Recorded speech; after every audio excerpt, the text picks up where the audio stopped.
The next talk is by Professor Emma Tomalin. Professor Emma Tomalin, let me introduce her. She is a sociologist of religion and religious studies, whose work is focused on the broad area of religion and public life. She has a long-standing interest in religions and global development, including the gender dimension of this relationship.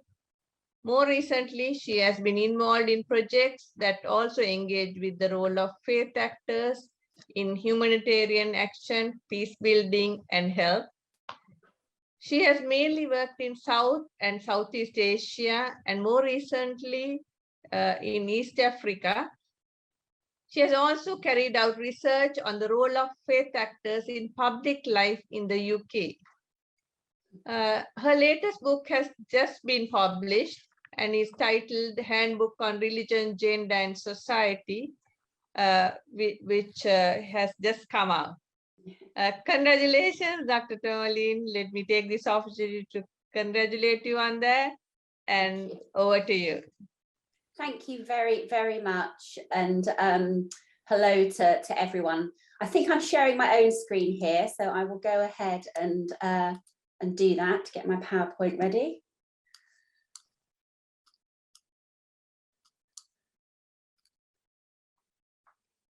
Is that okay? Can everyone see that? Yes, perfect.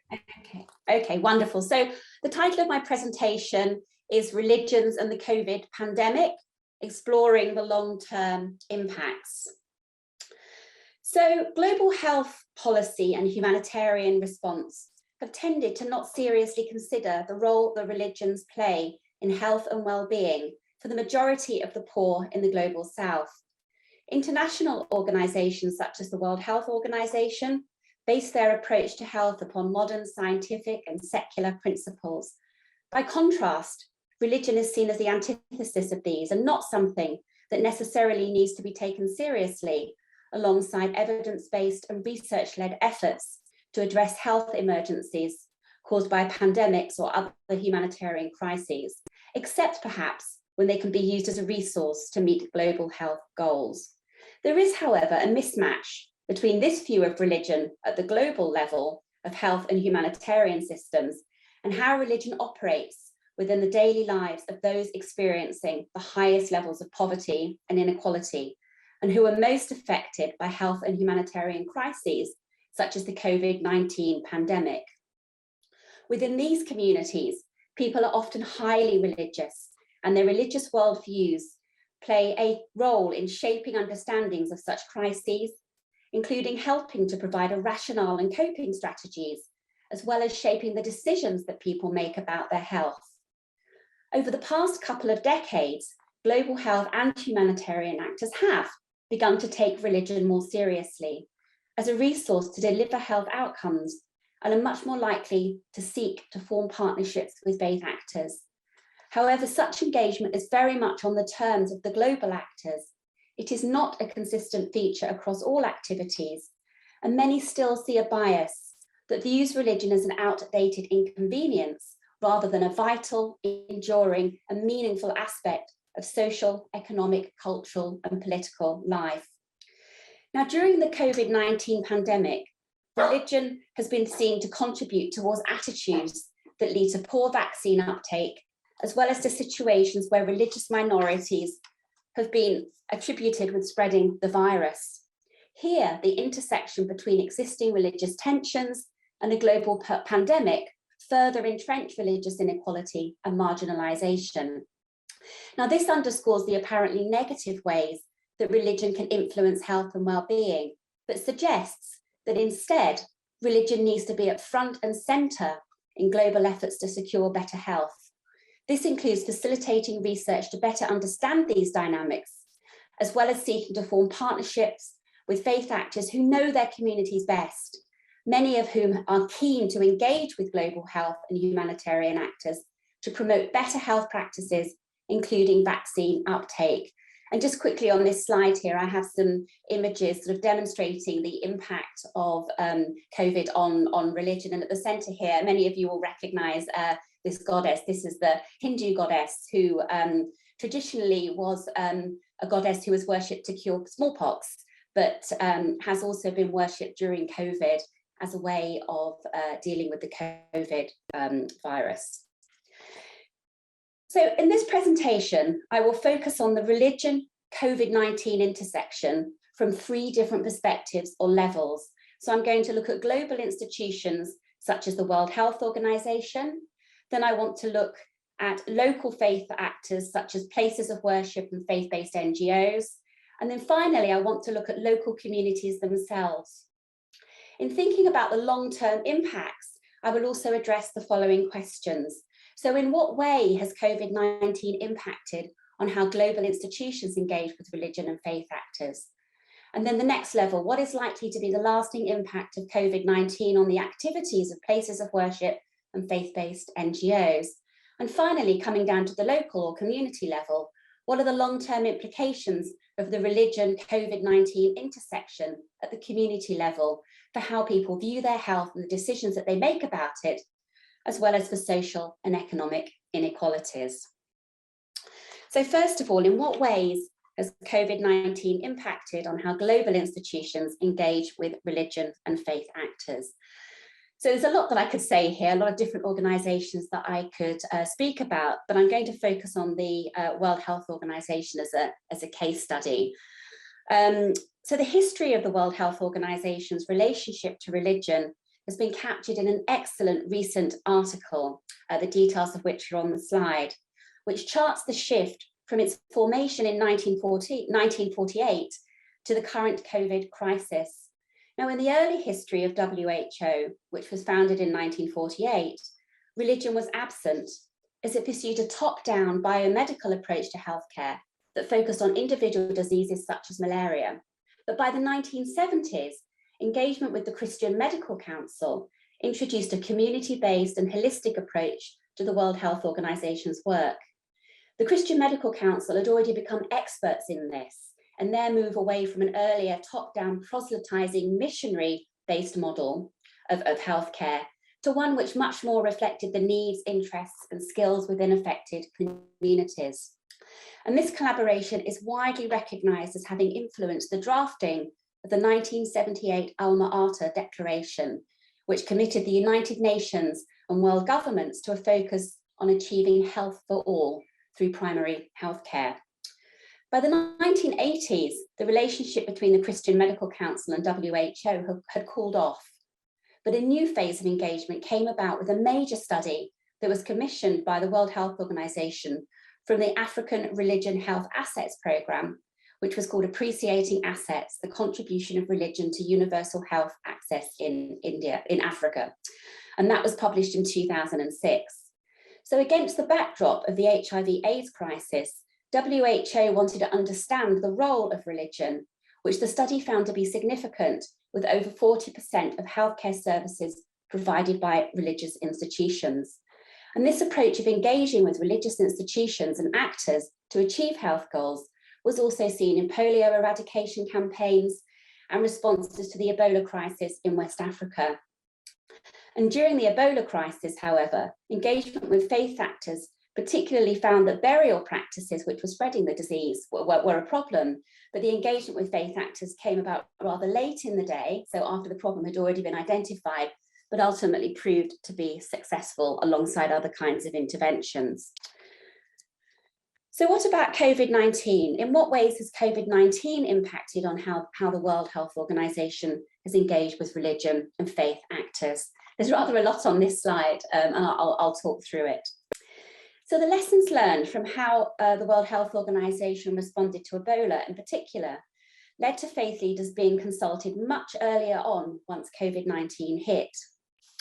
Religious leaders were consulted at the start of the crisis, and guidance was produced with practical recommendations for safe religious practice during COVID-19, as well as engagement with religious texts to promote COVID-19 prevention measures.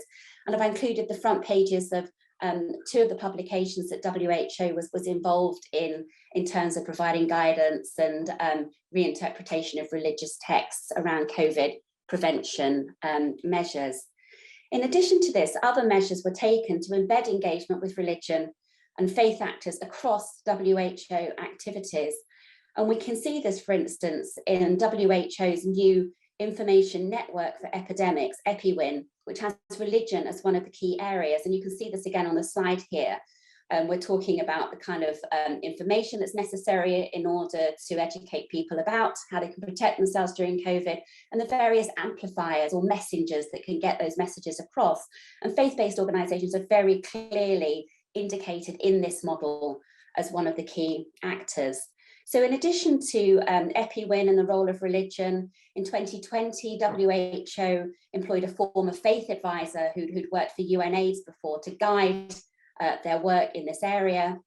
They've established communities of practice involving World Health Organization staff, researchers, and religious leaders to consult in different areas of interest around the engagement between faith and global health. And more recently in 2021, they were part of a collaboration that Organised, I think was the first major conference that the World Health Organization had organised on religion, called Strengthening National Responses to Health Emergencies, WHO, religious leaders, faith-based organisations, faith communities, and national governments. So quite a lot's going on. So summing up on long-term impact at this level of global institutions. So COVID was not the beginning of the World Health Organization taking religion more seriously. And the response during COVID built on lessons learned from the HIV/AIDS and Ebola crises in particular. However, the scale of the COVID crisis provided the impetus and opportunity to take this learning and scale it up, embedding it in a much more conscious way into WHO activities and increasing the level of consultation with faith actors and at an earlier stage. Now, while in the UK, for instance, our government seems to be treating the pandemic as over and done with, this is not the case in many communities, particularly in the global south, where vaccine uptake is slow. And the strengthening, I think, of relationships between WHO and faith actors in the early phases of the pandemic is going to facilitate a much stronger role for faith actors in coordination with WHO to tackle vaccine hesitancy and to promote uptake. And it's going to be interesting to see the extent to which this will also facilitate a more visible and integrated role for faith actors in future health crises, and possibly across other WHO activities. So, for instance, in forward planning and prevention work. So, having looked at the impact of COVID on how global institutions such as the World Health Organization engage with religion and faith actors, I now want to move to a different level and to examine this with respect to its impact on the activities of places of worship and faith-based NGOs. For long periods during the COVID pandemic, places of worship could not open normally to their communities, and we can see some examples of this on the slide here. I think this one's particularly lovely, where the members of the congregation have sent selfies of themselves for the priest to pin up on the church pews. So some places of worship closed altogether, and others took their activity outside if social distancing rules allowed. And this disruption not only had an impact on the worship and spiritual activities of places of worship, but also meant that their important community outreach work was compromised. The impact of this is not to be underestimated, where for many communities, places of worship are a lifeline, providing food, shelter, and other practical resources, including healthcare and education, as well as refuge and advice for women and girls experiencing sexual and gender-based violence. Just at a time when places of worship were needed more than ever as sources of spiritual resilience and social service were less able to support their communities. Moreover, when places of worship have been offering support around issues such as sexual and gender-based violence and human trafficking in the past, during COVID, their attention became diverted towards issues arising from COVID, and other services and support systems took a back seat. So to illustrate some of the ways in which faith actors responded to COVID in terms of their outreach work and played a key role alongside responses of the state, I want to briefly explore a couple of examples. So the first one here is from the Swaminarayan Temple in Neasden, London, This is the largest Hindu temple in the United Kingdom. And through its parent organisation, which is called BAPS, it launched a national community care programme to support individuals and communities in response to the pandemic, calling for volunteers to act upon their religious dharma or duty in this time of need. And this initiative included public announcements and publications, including summaries of government guidance, a series of health awareness to educate the public on its responsibility to help stem the spread of the virus.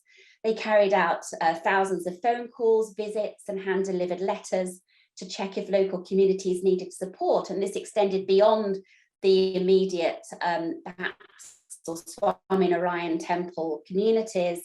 They delivered meals to vulnerable households. And this example here on the slide, they raised money to donate oxygen concentrators to Nepal for life-saving COVID relief work. And in addition to this, an example which I think is very distinctive of faith-based organisations or places of worship is that on a national day of prayer in England, as a response to COVID, the Swamis in the temple carried out a special ritual or abhishek to Swaminarayan at the temple, but this was also performed simultaneously by devotees in their homes. And this quotation is rather nice here from the website, a woman talking about what this meant for her. A mother from Watford, this is in North London, who performed the ceremony at home with her family, shared, "Thank you for organising the wonderful and divine abhishek. My husband and I are on the front line serving patients and risking our health daily. These prayers give me strength to confront this challenge. I have prayed to Maharaj and Guru Hari Mahant Swami Maharaj to protect me, my family and my colleagues, and for all those who have suffered through this terrible tragedy." So the second example here will be very familiar to many of you, the Savadaya Movement, a Buddhist NGO in Sri Lanka. And similar to many other faith-based organisations and similar to the work of the NASSL Temple in London, you know, despite being many, many thousands of miles apart, very similar types of activities were initiated during COVID. So this included an awareness campaign, translating official information from the government of the World Health Organization and translating this into different languages and widely distributing it. Then also collecting information from local areas and making sure that the government had access to this so they could better understand the needs and circumstances of local communities. And as with many other religious organisations, opening their training centres, their centres as quarantine locations, and being active in supplying food, health and social welfare services. And there's some examples on here. Some food relief, I think, for children was being carried out here. So just to sum up then and look a little bit at the long-term impact. So for local faith actors, for places of worship and faith-based organisations, COVID presented challenges, but also opportunities. The social capital built during COVID is likely to have an ongoing impact on future work, including the strengthening of skills in innovation and flexibility due to having to respond so quickly and in very difficult circumstances, and also the formation of new partnerships to support their work and increase its visibility. And I think it's also very likely that the significant contribution made by faith actors during COVID, which has been widely recognised, will raise their visibility with the state as legitimate partners for future work. And this is important, I think, in settings where relationships between faith actors and the states may have been very difficult or uneven in terms of power relations in the past. So now to the final level, last but not least. So what are the long-term implications of the religion COVID-19 intersection at the community level for how people view their health and the decisions they make about it, as well as for social and economic inequalities? So I now want to have a look at the level of the individual and the community. And first of all, of course, as we've already saw in the example of the Swaminarayan Temple's Abhishek, or special prayer on the National Prayer Day, for individuals, you know, in their homes and in their communities, This helps them develop resilience to handle the pandemic. And this very much points to a distinctive quality of faith approaches that combine tangible, practical initiatives with those that focus on much more intangible aspects of faith identity, such as the power of prayer. And a second area that I've already hinted at, where the relationship between religion and COVID also has an impact on individuals and communities, is with respect to conspiracy theories and misinformation, where trusted religious leaders can play a role in spreading ideas about there being no need for vaccines as God will protect people, or that the pandemic is a punishment from God. And this then impacts upon the decisions that people make about their health. And then a third area, and much more controversially, is the way in which existing religious tensions and inequalities in some locations have been exacerbated by COVID. And I've put a couple of headlines here from newspapers where this was reported, and there's many, many more from all over the world. So in India, for instance, members of the Muslim community were blamed for spreading the virus, building on and exacerbating existing inequalities, where COVID has been depicted, for instance, as a Muslim plot to wipe out Hindus. The result of this has been violent acts committed against Muslims, as well as curtailment of their economic activities, as they've been banned from certain areas and forced to remain at home. And similarly, in Sri Lanka, in both mainstream media and social media, have played an important role in disseminating hate speech, targeting minority communities, Muslims in particular. In a research report based on a project led by Professor Chida De Silva, which was called The Impact of COVID-19 on Faith-Based Peacebuilding in Sri Lanka, the controversial picture on the slide here, which is taken from Facebook, is discussed as an example of the Muslim community being blamed for the Easter bombings, as well as for COVID. However, Chida De Silva and his colleagues also demonstrate that while this deployment of religious hatred in relation to COVID was a prominent discourse in the first phase of the pandemic, that later on it receded as the pandemic became much more widespread. So we begin to see this discourse less often in the later phases of the pandemic. So again, then, to sum up and look a little bit at the long-term impact, I actually found it much more difficult to draw some general conclusions about the long-term impact of the religion-COVID relationship at the local level than at the other levels. And I think this probably is because of the diversity of contexts that need to be taken into account. So it's very difficult to predict. And I think that suggests the need for very focused local level research in order to understand these dynamics better. But a few points did stand out to me. So first of all, at the level of the individual and the community, the significance of the intangible dimensions of faith identity alongside the practical support of faith engagement is really clear, that that these things go together, they can't be separated. And second, the culture wars that are at play in the COVID domain have been really extreme and widely known about due to social media in particular. So on the one hand, this has meant that misinformation has spread like wildfire, but on the other hand, it has likely brought greater attention to the role that faith leaders played in this, and that this can be damaging when their views are at odds with the scientific evidence. So to what extent will this make people less likely to not trust their faith leaders in the future when their messages conflict with scientific evidence? And finally, COVID has clearly exacerbated existing religious inequalities in some settings, which will have ongoing impacts in the recovery period. However, the Sri Lanka example that I gave would be really interesting to follow up. So what are the underlying reasons for the weakening of discourses that draw on religious bigotry? And has COVID somehow played a role in strengthening interfaith relations, or are other factors at play? I hope I'm still within time. I tried to cram a lot into my 20 minutes, and probably some of the nuances and contrasts that I would have pulled out if I'd have had longer.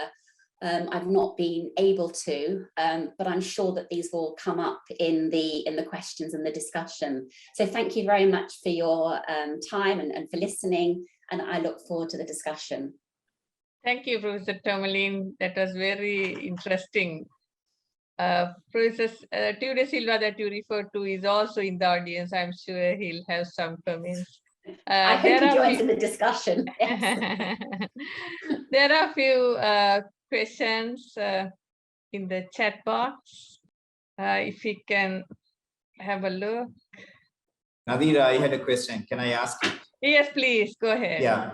So Emma, thank you for that talk. Yes. Now I know, that, from time to time I have heard of these dialogues between faith and science, right? And I think it is the robustness of such dialogues that take place, prior to, or, independent of these sort of crisis situations that sometimes help people to navigate these tensions during these crises. I mean, I'm referring to what you said, that some of these sort of faith communities, ask adherents not to believe in the science, but rather just to believe in some transcendental sort of assistance and things like that. But in order for people to form an opinion on that, I think there needs to be sort of continuing dialogue between, the role of science and faith. I mean, I know in Europe, there were big sort of tensions between science and faith at a certain point in European history. But I think now there seems to be greater sort of rapprochement, I think. I'm not sure that's true of, other sort of religions across the world. Do you have any views on that? Yeah.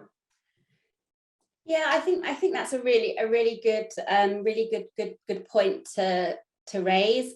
And actually, I think you're right. Within all religious traditions across the globe, regardless of what country you're in, you get views that both go against the scientific evidence that can be supported by faith positions, and also those that correspond to the scientific evidence.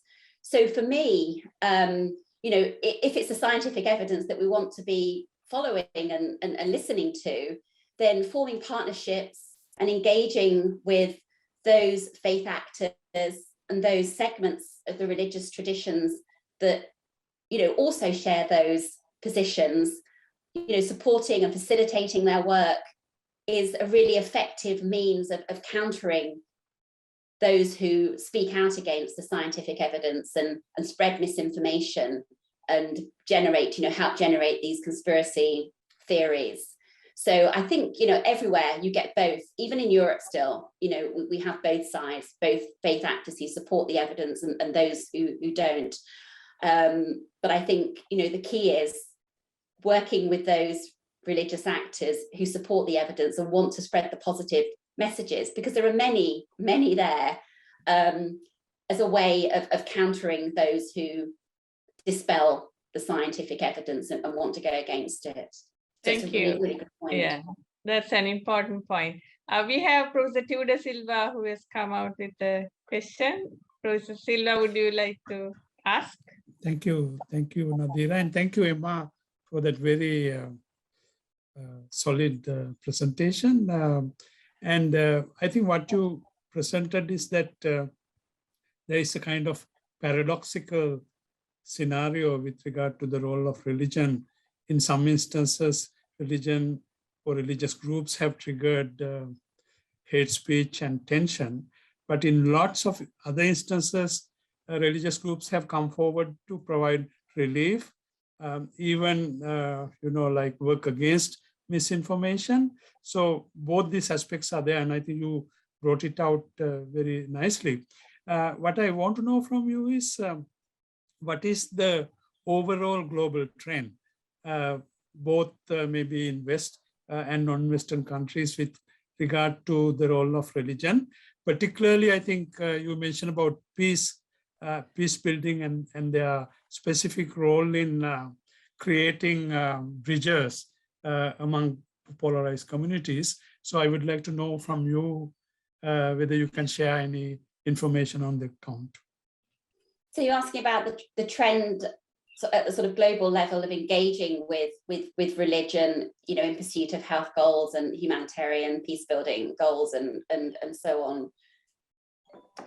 Yeah, something I didn't really get to unpack, and I'd be interested in the experiences of other people in the audience, is probably over the last 20 years, there's been a much stronger turn to religion within these different domains of global health, humanitarianism, development, and peace building, of wanting to engage with faith actors.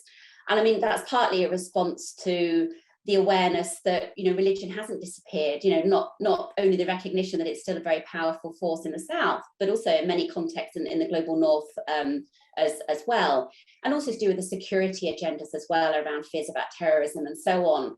I think there's been much more of an emphasis in wanting to sort of try and understand or engage with particular types of religious actors. But one thing that I see is that, and I mentioned it at the beginning of my talk, but didn't really unpack it, is that the engagement with faith actors in these different domains has been very much in an instrumental sense. So very much in the sense that what can faith actors and faith traditions do in order to act as resources to serve predefined health goals, predefined development goals, and so on. I think much more at the peace building level, actually, there's been much more sort of dialogue and cooperation, because you really do need to understand what's happening at the local level. But particularly in the field that I work in international development and religion, that engagement has tended to be much more instrumentalized, and also engaging with a particular type of faith actor. So the very formal faith actors who look like NGOs and can speak that kind of development and global health language. The actors at the local level, so, you know, the people that work in places of worship or perhaps work with very local faith-based organizations, have been not so strongly brought into those debates and discussions. And that, to me, seems something that really has to change, in order that these systems can be much more reflective of local needs on the ground, rather than just engaging with the same actors that look like the secular development actors in order to keep on replicating the same global North-led models. So I think a lot could be done to move much more to the local level, and to hear much more from very local faith actors and local faith communities about how their understandings of health, their understandings of development and so on can influence the global agendas around these topics.